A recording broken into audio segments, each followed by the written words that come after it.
The king stood in his place and made a covenant before the Lord, to walk after the Lord and to keep his commandments and his testimonies and his statutes with all his heart and with all his soul, to perform the words of the covenant that were written in this book. 2 Chronicles 34:31. Dear God, you are worthy of all our praise and all our worship and all our obedience. Thank you for sharing your word with us.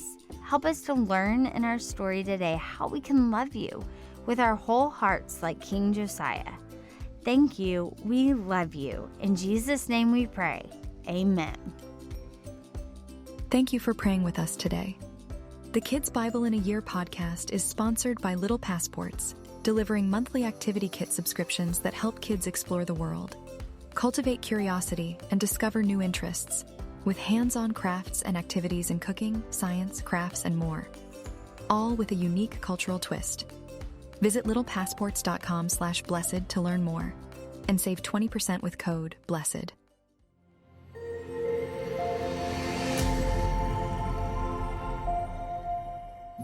A book is found.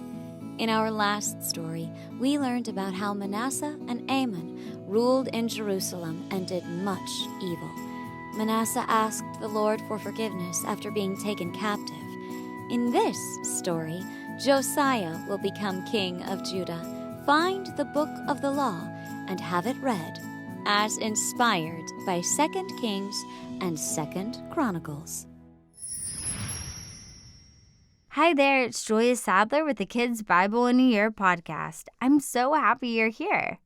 Today we get to hear an exciting story about King Josiah and what happens when he finds the book of the law after no one has seen it for many years. What did the people do when they heard what it said? Let's jump in and find out. Josiah became the king of Judah when he was only 8 years old. He was a good king that loved God until he died. He was the last good king the nation had before they were taken away from their land. 18 years after he became king, Josiah decided that he wanted to fix up God's temple. So he hired some men from the city to do it. He gave them money that had been set aside for fixing the temple, and because they were honest men, he did not make them keep track of the money. While working in the temple, one of the men found a book of the law that was written by Moses. He quickly sent it to the king Josiah. The king had the entire book read aloud, but when he heard what was written in the book, he became very upset and cried out to God. He said to those around him, "God must be very angry with us.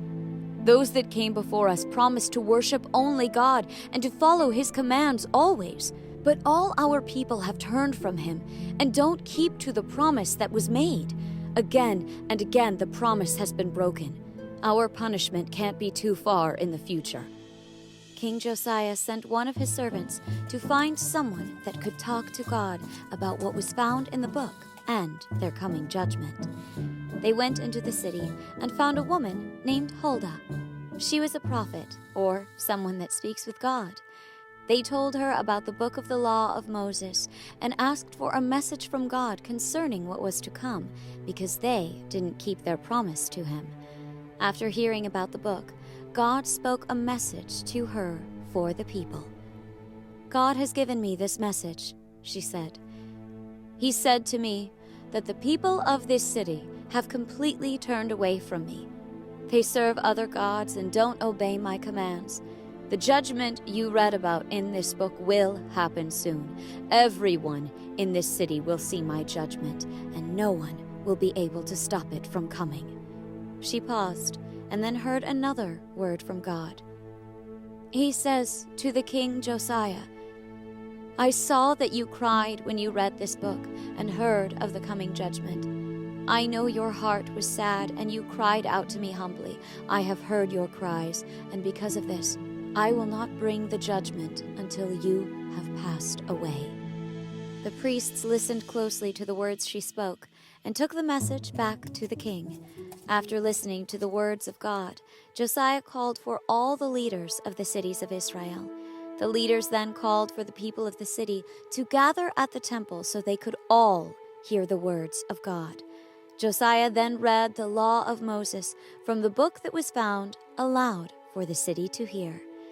They listened to the promises that were made to God by those that came before them. Then, after the law was read, King Josiah went to the place reserved for the king. Then, in front of the people of the city, he vowed to keep all the vows that were made by Moses and the Israelites of that time. He vowed in front of his people to wholeheartedly seek to keep God's commandments for the rest of his life. Then, because of the king's will to please God, the people agreed to the same.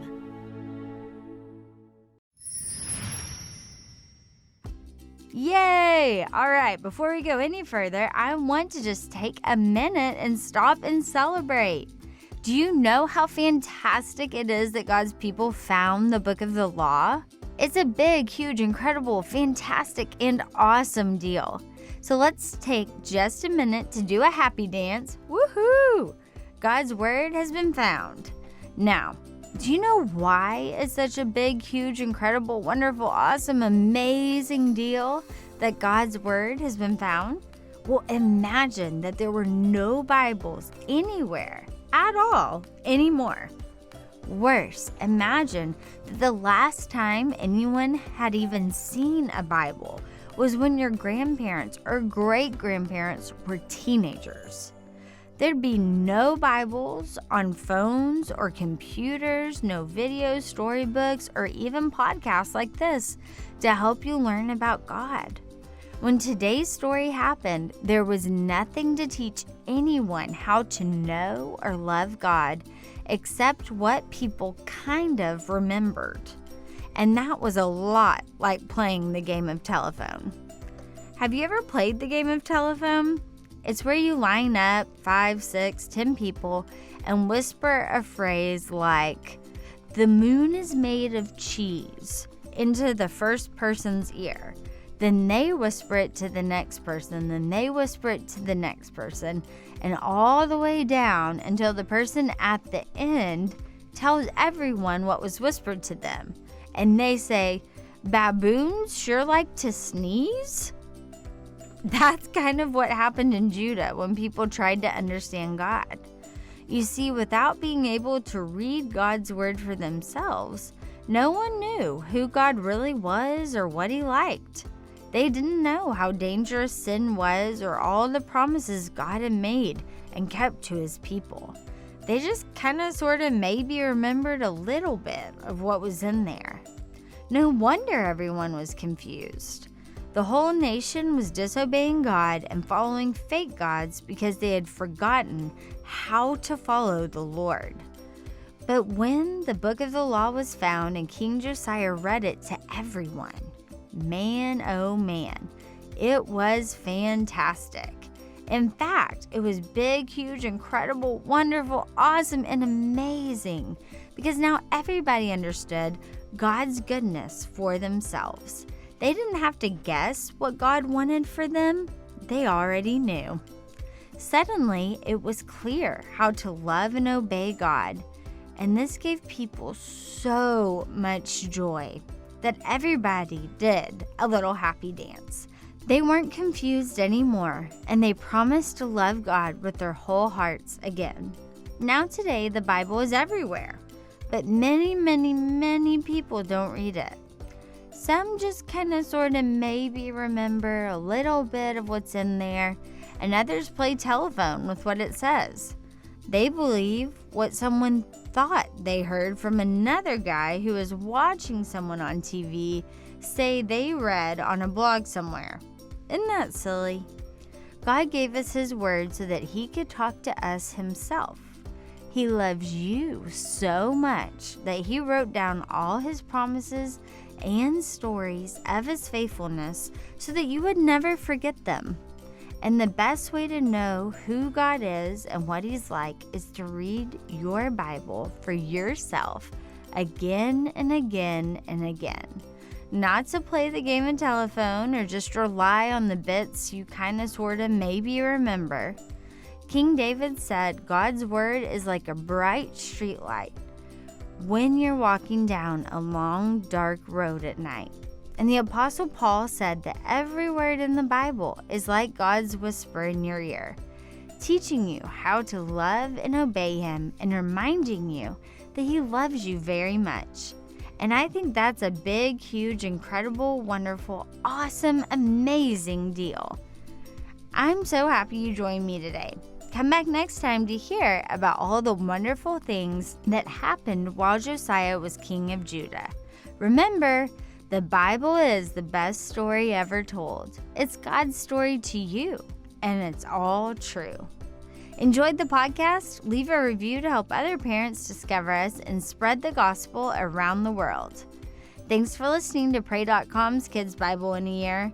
For more inspiring stories and wisdom to last a lifetime, download the pray.com app for free today.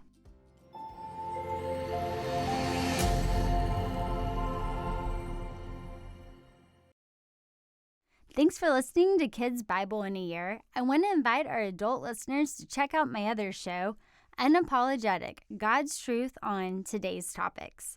It's unfiltered, important, inspiring, and we have awesome conversations and amazing guests such as Candace Cameron Bray, Vice President Mike Pence, Dr. Robert Jeffress, Shannon Bream, Maddie Pruitt, and so many others.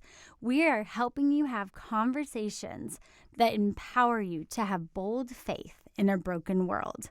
You'll be excited, inspired, and encouraged in your faith as you check out Unapologetic.